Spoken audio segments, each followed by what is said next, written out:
Indonesia کے جزیرے جاوا میں قدم جمانے کے بعد ایسٹ انڈیا کمپنی کے علاقائی چیف فیکٹر جان سارس جہاز رہاں ولیم ایڈمز کی معیت میں، جو 1600 میں جاپان کا بحری سفر کر چکا تھا، 1613 میں وہاں پہنچا اور جاپانی بادشاہ سے کمپنی کے آزادانہ رہائش اور تجارتی فیکٹری کے لیے مقامات حاصل کرنے میں کامیاب ہوا۔ تاہم کمپنی چین کو جاپانی خام ریشم برآمدگی سے خاطر خواہ منافع حاصل کرنے میں ناکام رہی، جس کے سبب 1623 میں ایرادو اور ناگاساکی کی فیکٹریاں بند کر دی گئیں۔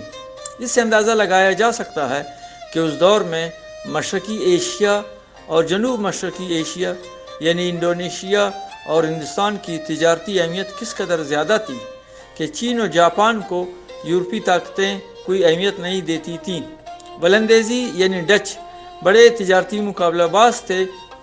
1595 میں ڈچ نے اس علاقے کا رخ کیا اور تیمور کے علاقے میں ڈچ ایسٹ انڈیا کمپنی کی تجارتی کوٹیاں قائم کی۔ ان جزائر سے انہیں گرم مسالہ، خصوصاً لونگ اور جائفل کی صورت بے انتہا دولت حاصل ہوئی۔ 1619 میں انہوں نے جکارتا کے قریب ایک قلعے کی تعمیر کی اور اس کے گرد بٹاویا کا شہر بسایا۔ ماترم کے سلطان آکنگ سے ان کی جنگ ہوئی، جس نے انہیں جاوا سے نکال دیا۔ سلطان کی وفات کے بعد انہوں نے دوبارہ اپنے قدم جمائے، 1614 میں مقاصر اور 1621 میں باندہ پر قبضہ کیا۔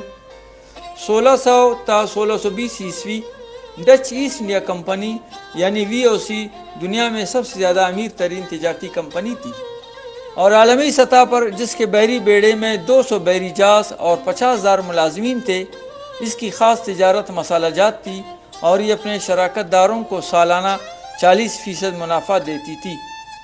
انہوں نے مسالہ جات کی تجارت میں اپنی اجارہ داری کو توسیع دینے کے لیے 1641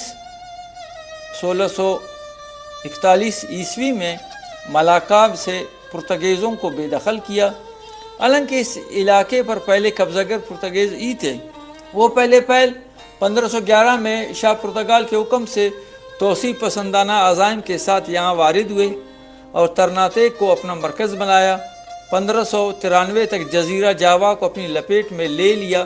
ڈچ کمپنی نے اپنے قدم مزید بڑھاتے ہوئے 1683 ترناتے و امبون، 1685 نیو گنی، 1733 بورنیو، 1743 بالی، 1749 تیمور پر قبضہ جما لیا۔